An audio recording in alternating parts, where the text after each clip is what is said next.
Friends, ഇന്ന് നമ്മൾ തയ്യാറാക്കാൻ പോകുന്നത് ഒരു തലശ്ശേരി ബിരിയാണിയാണ്. നമ്മുടെ സ്പെഷ്യലായിട്ട് തയ്യാറാക്കുന്നതാണ്. വളരെ ടേസ്റ്റിയാണ്. എല്ലാവരും തയ്യാറാക്കുന്നത് വളരെ ഈസി ആയിട്ട് തയ്യാറാക്കാവുന്നതാണ്. അപ്പോൾ നമുക്ക് ഇതിൻ്റെ റെസിപ്പിയിലേക്ക് പോവാം. എങ്ങനെയാണ് ഇത് ഉണ്ടാക്കുന്നത് നോക്കാം. പോവാണ്. അപ്പോൾ തലശ്ശേരി ബിരിയാണി ഉണ്ടാക്കാനായിട്ട് ഏകദേശം ഒരു 5 സവോള വലുതും ചെറുതൊക്കെ ആയിട്ട് ഞാൻ എടുത്തിട്ടുണ്ട്. ഇതൊന്ന് നല്ല സ്ലൈസായിട്ട് അരിഞ്ഞെടുക്കാം.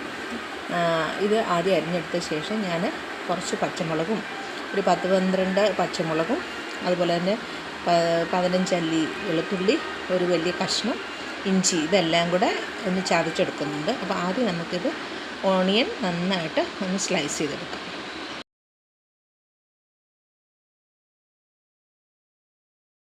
ഫ്രണ്ട്സ്, അങ്ങനെ നമ്മൾ സവോളയൊക്കെ നന്നായിട്ട് അരിഞ്ഞിട്ടുണ്ട്, കനം കുറച്ച്. അപ്പോൾ ഇതിലൊരു പകുതി എടുത്ത് നമുക്ക് വറുത്തെടുക്കണം.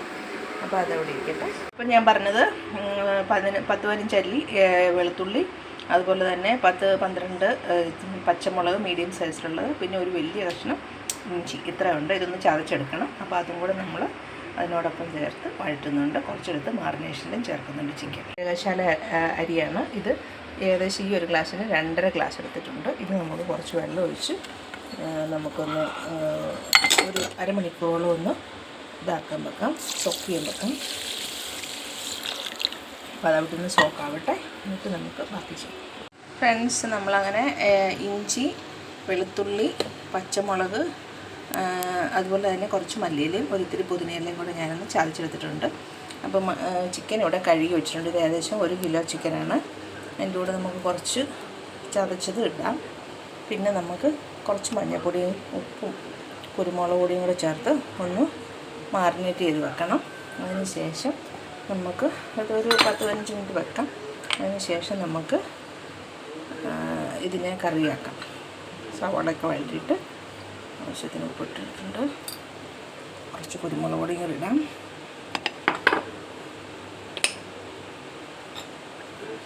ഇതിനകത്ത് മുളക് പൊടിയൊന്നും ഇടത്തില്ല. നമ്മൾ മല്ലിപ്പൊടിയൊന്നും അധികം ഇടത്തില്ല. കുരുമുളക് പൊടി, ഇടിച്ചമുളകും അതായത് പച്ചമുളകും ഇഞ്ചി വെളുത്തുള്ളി അതെല്ലാം അത്യാവശ്യം കൂടുതൽ തന്നെ എടുക്കണം. നമ്മൾ എല്ലാം കൂടി ചേർത്ത് ഇതൊന്ന് മാറിനേറ്റ് ചെയ്ത് വെക്കാം. അപ്പം അതിന് ശേഷം നമുക്ക് റൈസ് ഉണ്ടാക്കാനായിട്ട് തുടങ്ങാം. നമ്മുടെ ചിക്കനൊക്കെ മാറിനേറ്റ് ചെയ്തു. അതായത് മഞ്ഞൾപ്പൊടി, ഉപ്പൊടി, കുരുമുളക് പൊടി, പിന്നെ നമ്മൾ ചതച്ച പച്ചമുളക്, ഇഞ്ചി, വെളുത്തുള്ളി, മല്ലി ഇല, പുതിനയില, അതെല്ലാം കൂടി ചേർത്തൊന്ന് മാറിനേറ്റ് ചെയ്ത് വെച്ചേക്കാണ്. ഇതിവിടെ ഒരു 10 മിനിറ്റ് ഇരിക്കട്ടെ. അതിന് ശേഷം നമുക്ക് സവോളയൊക്കെ വഴറ്റിയിട്ട് അതിനകത്തേക്ക് ഇട്ട് വേവിക്കാൻ ചിക്കൻ. നമുക്ക് കുറച്ച് അണ്ടിപ്പരിപ്പും മുന്തിരിയൊക്കെ വറുത്തെടുക്കാം. മൂത്ത് വരുമ്പോഴത്തേക്ക് കുറച്ച് മുന്തിരി ഇടും. അണ്ടിപ്പരിപ്പ് മുന്തിരിയെല്ലാം ഞാനിവിടെ വറുത്ത് മാറ്റിയിട്ടുണ്ട്. ഇത് നെയ്യും കൂടി ഇട്ടതാണ്. അതിനകത്തേക്ക് നമ്മുടെ പകുതി സവോള ഇട്ട് വറുത്തെടുക്കും. വളരെ നൈസായിട്ട് അരിഞ്ഞാണ്.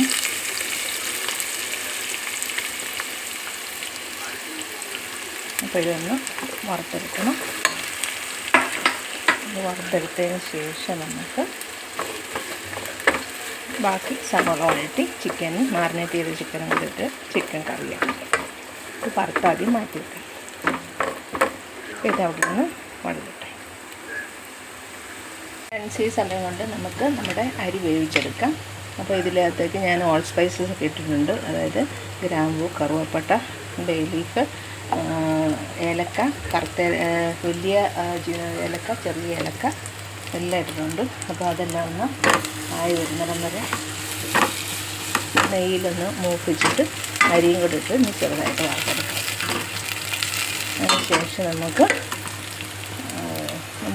അപ്പോൾ നമ്മുടെ ഹോൾ സ്പൈസസ് എല്ലാം നെയ്യിലൊന്ന് മൂട്ടി വന്നിട്ടുണ്ട്. അതിലേക്ക് കഴുകി വെച്ച ജീരകത്താലി ഇടാം.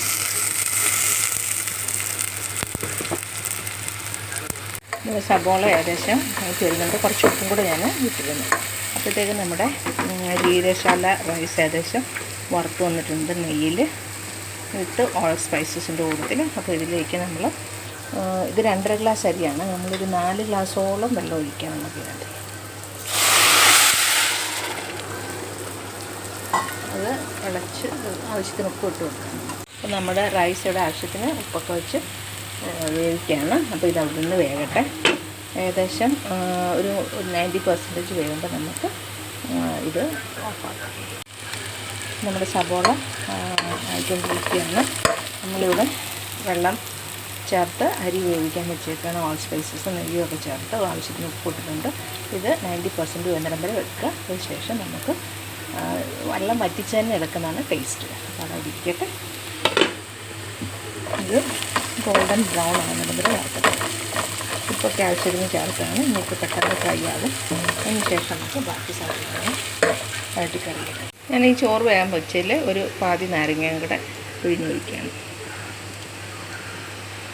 അത് അവിടെ നിന്ന് വേട്ടെ. അതിപ്പോൾ തന്നെ ചിക്കനകത്തും കുറച്ച് നാരങ്ങയാണ് നമുക്ക് ഒഴിക്കുക. ഒന്ന് സോഫ്റ്റായി കിട്ടാനാണ്.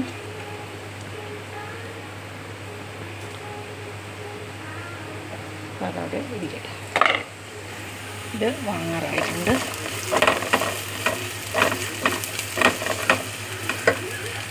നമ്മുടെ സബോള ഏകദേശം ഗോൾഡൻ ബ്രൗൺ ആയി. ഇനിയിപ്പോൾ ഇതിനെ മാറ്റി വെക്കാം. എന്നിട്ട് കുറച്ച് ഒരുക്കിയിട്ട് മാറ്റി വെച്ച് കഴിഞ്ഞിട്ട് ഇതിലേക്ക് തന്നെ നമുക്ക് ബാക്കി സബോളയും കൂടെ വഴറ്റി വെക്കാം. അങ്ങനെ നമ്മുടെ സബോളയൊക്കെ ഫ്രൈ ചെയ്ത് മാറ്റി വെച്ചു. ഇനി ഇത് ഇരുന്ന് മൂക്കും. അതവിടെ ഇരിക്കട്ടെ. ഇനി നമുക്ക് ചിക്കൻ കറിക്കുള്ള സബോളയാണ് വഴറ്റുന്നത്. ഇത് ഏകദേശം വലിയ സബോള 3 ഉണ്ട്. അപ്പോൾ ഇതൊന്ന് വഴറ്റി ഇതിനകത്തേക്ക് ആവശ്യത്തിനുള്ള ഇഞ്ചി, പച്ചമുളക്, പുതിനയില, വെളുത്തുള്ളി എല്ലാം ചതച്ചതും കൂടി ഇട്ട് വഴറ്റിയിട്ട് നമുക്ക് ചിക്കൻ മാറിനേറ്റ് ചെയ്ത് ചിക്കനായിട്ട് വേവിക്കാം. ഇത് വഴഞ്ഞെടുക്കാം. അങ്ങനെ നമ്മുടെ ചോറ് ഏകദേശം 90% വെന്തിരിക്കുകയാണ്. നന്നായിട്ട് വെന്തിട്ടുണ്ട്. അപ്പോൾ ഇനി ഇത് ഒന്നും ഒട്ട് പിടിക്കുന്നൊന്നുമില്ല. ഇത് ഓഫ് ചെയ്തിട്ട് ഇനി ഇതിവിടെ ഇരിക്കട്ടെ. അപ്പോഴത്തേക്ക് നമ്മുടെ സവോള വഴറ്റി കറിക്കുള്ള മിക്സാക്കി വെക്കാം. ഇതിനകത്ത് ഒരല്പം ഉപ്പിട്ടിട്ടുണ്ട്. ഇത് വഴന്ന് വരുമ്പോൾ നമ്മുടെ ഇഞ്ചി, വെളുത്തുള്ളി, പച്ചമുളക്, പുതിനയില, മല്ലിയില അരച്ചത് അതെല്ലാം കൂടെ ഇട്ടുന്നത് വഴറ്റിയെടുത്ത് ഒരല്പം മഞ്ഞൾപ്പൊടി, ബിരിയാണി മസാലകളിട്ട് ചിക്കനിട്ട് വേവിക്കാം. മാറിനേറ്റ് ചെയ്ത് ചിക്കൻ സവോള വഴറ്റുന്നതിലേക്ക് കുറച്ച് ഹോട്ട് സ്പൈസസ് ഒക്കെ ഇട്ടിട്ടുണ്ട്. ഇഞ്ചി, കറുവപ്പട്ട, ഗ്രാമ്പൂ, ജീരകം ഒക്കെ കൂടെ ചേർത്ത് അതിനകത്ത് കുറച്ച് പച്ചമുളകും വെളുത്തുള്ളിയും ഒക്കെ ഇട്ടിട്ടുണ്ട്. അതിലൊന്ന് വഴന്ന് വരട്ടെ. ഇതിലേക്കാണ് നമ്മുടെ ഇഞ്ചി, വെളുത്തുള്ളി അരച്ചിടുന്നത്. നമ്മുടെ ഇഞ്ചി, പച്ചമുളക്, വെളുത്തുള്ളി, പുതിനയില, മല്ലിയിലയൊക്കെ അരച്ചത് ഇതിനകത്തോട്ടിട്ട് ചതച്ചത് ഇതിനകത്തോട്ടിട്ട് ഒന്ന് വഴറ്റിയെടുക്കുകയാണ്. അതിനുശേഷം 2-3 തക്കാളിയും കൂടെ ചേർക്കും. അപ്പം നമ്മുടെ ഇഞ്ചി, വെളുത്തുള്ളി, സവോളൊക്കെ വഴന്ന് ഇതിലേക്ക് നമ്മൾ തക്കാളിയും കൂടി ഇട്ട് വഴറ്റുകയാണ്.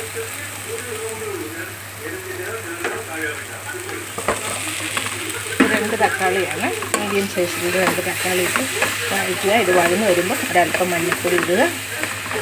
പിന്നെ ഒരല്പം ബിരിയാണി മസാല ചേർക്കുക. പിന്നെ നമ്മുടെ കുരുമുളക് പൊടി വേണമെങ്കിൽ ഇടാം. അതിനുശേഷം മാറിനേറ്റ് ചെയ്ത് ചിക്കനിട്ട് അടച്ചു വെച്ച് വേവിക്കുക. അത്രേ ഉള്ളൂ പരിപാടി. അപ്പോൾ നമ്മൾ മഞ്ഞളും ഇച്ചിരി ബിരിയാണി മസാലയും കൂടി ഇട്ട് ഒന്ന് വഴറ്റി കഴിഞ്ഞിട്ട് നമ്മൾ മാറിനേറ്റ് ചെയ്ത് ചിക്കനും കൂടി ഇട്ട് വേവിക്കുകയാണ് ചെയ്യുന്നത്. അപ്പോൾ ഏകദേശം എല്ലാം റെഡി ആയിട്ടുണ്ട്. ഇതിലേക്ക് നമ്മുടെ മാറിനേറ്റ് ചെയ്ത 1 കിലോ ചിക്കൻ ഇട്ടിട്ടുണ്ട്. ഇതിനകത്ത് കുരുമുളക് പൊടി, ഉപ്പുപൊടി, മഞ്ഞൾപ്പൊടി, അതുപോലെ തന്നെ നാരങ്ങ നീര്, പിന്നെ നമ്മുടെ ഇഞ്ചി, വെളുത്തുള്ളി, അതുപോലെ തന്നെ പച്ചമുളക്, പുതിന, മല്ലിയില ഒക്കെ ഉണ്ട്. ഇതെല്ലാം കൂടി ചേർത്ത് ചതച്ചതും കൂടി ചേർത്ത് മാറിനേറ്റ് ചെയ്യാൻ വെച്ചാണ്. അപ്പോൾ ഇനി ഇതിന് ഒരല്പം വെള്ളം ചേർത്ത് വേവിക്കാം. നമ്മുടെ ചിക്കൻ ഇനി ഒരല്പം വെള്ളം വെച്ച് വേവിച്ചെടുക്കാം. അതിനുശേഷം ഇത് വെന്ത് വറ്റി കഴിയുമ്പോൾ നമുക്ക് ദം ചെയ്യും. ഇതടച്ച് വേവട്ടെ. നമ്മുടെ ചിക്കൻ ഏകദേശം വെന്ത് വന്നിട്ടുണ്ട്. നമ്മളതിലേക്ക് ഇത് വറുത്ത് വെച്ചിരുന്ന സവോളയും കൂടെ ഇടാം. കുറച്ച്, അതാണ് അതിൻ്റെ ഒരു ഹൈലൈറ്റ്. കുറച്ച് നമുക്ക് ബിരിയാണിയുടെ മേലിലിടാം. ഇതിട്ടൊന്ന് ഇതാണ് ഇതിന് ടേസ്റ്റ് കൊടുക്കുന്നത്. അപ്പോൾ ഇതൊന്ന് ഒന്നുകൂടെ വേവട്ടെ. സവോള ഇട്ടൊന്ന് ചേർക്കാം. അപ്പോൾ ഇനി ദം ചെയ്യാനായിട്ട് ഞാൻ കുറച്ച് ചിക്കൻ മാറ്റി വെച്ചിട്ടുണ്ട്. അപ്പോൾ ഇനി ഇതിലേക്ക് റൈസ് ഇട്ടിട്ട് നമുക്ക് ദം ചെയ്യാം. റൈസ് ഇവിടെ റെഡിയാണ്. അപ്പോൾ അതിനെ നമുക്ക് കുറച്ചിട്ട്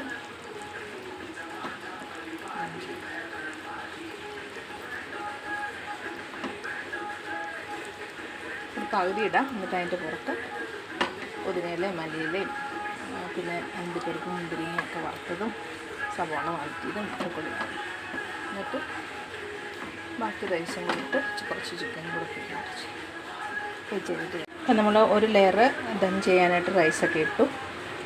അപ്പോൾ ഇതിനകത്ത് ഞാൻ അണ്ടിപ്പരിപ്പ് മുന്തിരിങ്ങ സവോള വറുത്തത് എല്ലാം ഇട്ടിട്ടുണ്ട്. അതിൻ്റെ പുറത്ത് പുതിനയില മല്ലിയില പിന്നെ ചിക്കൻ കുറച്ചും കൂടെ ഇട്ടിട്ടുണ്ട്, ലെയർ ചെയ്തിട്ടുണ്ട്. ഇനി അതിൻ്റെ പുറത്ത് വീണ്ടും നമ്മൾ റൈസ് ഇടുക. അടിയിൽ ഓൾറെഡി റൈസ് ഉണ്ട്, അപ്പോൾ ബാക്കി റൈസ് ഇട്ട് അങ്ങനെ നമ്മുടെ തലശ്ശേരി ചിക്കൻ ബിരിയാണി ഇവിടെ റെഡിയായിട്ടുണ്ട്. നമ്മൾ ദം ചെയ്യാനൊരു 10 മിനിറ്റും കൂടെ വെക്കാം. അടിയിൽ കുറച്ച് ചിക്കനും അതിൻ്റെ ചാറും ഒക്കെ ഉണ്ട്, അതുകൊണ്ട് ഗ്രേവി ഉള്ളതുകൊണ്ട് ദം ചെയ്യാം. അപ്പം ഏകദേശം ഒരു 10 മിനിറ്റ് ലോ ഫ്ലെയിമിൽ അടച്ചു വയ്ക്കട്ടെ.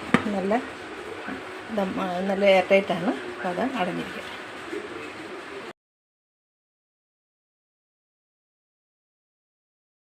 നമ്മുടെ തലശ്ശേരി ബിരിയാണി ഇവിടെ റെഡി ആയിട്ടുണ്ട്. അപ്പോൾ ഇനി ഇതിനെ നമ്മൾ ദം ചെയ്തേക്കുന്ന എടുക്കണം. എന്തൊരു സ്മെല്ലാണെന്നറിയാം, അടിപൊളിയായിട്ട് വന്നിട്ടുണ്ട്. നമുക്കിതിനെ പ്ലേറ്റിലേക്ക് വേണം. അങ്ങനെ നമ്മുടെ സൂപ്പർ ബിരിയാണി ഇവിടെ റെഡി ആയിട്ടുണ്ട്. നല്ല തലശ്ശേരി ബിരിയാണി ആ സ്മെല്ലാണെന്നറിയാം, അടിപൊളിയായിട്ട് വന്നിട്ടുണ്ട്. അപ്പോൾ നമുക്കിതിനെ ബാക്കി സാലഡും പിക്കിളൊക്കെ ചേർത്ത് വിളമ്പാം. അങ്ങനെ നമ്മുടെ തലശ്ശേരി ബിരിയാണി കൊണ്ട് റെഡി ആയിട്ടുണ്ട്. സൂപ്പറാണ്, ഭയങ്കര ടേസ്റ്റിലാണ്, സൂപ്പറായിട്ട് വന്നിട്ടുണ്ട്.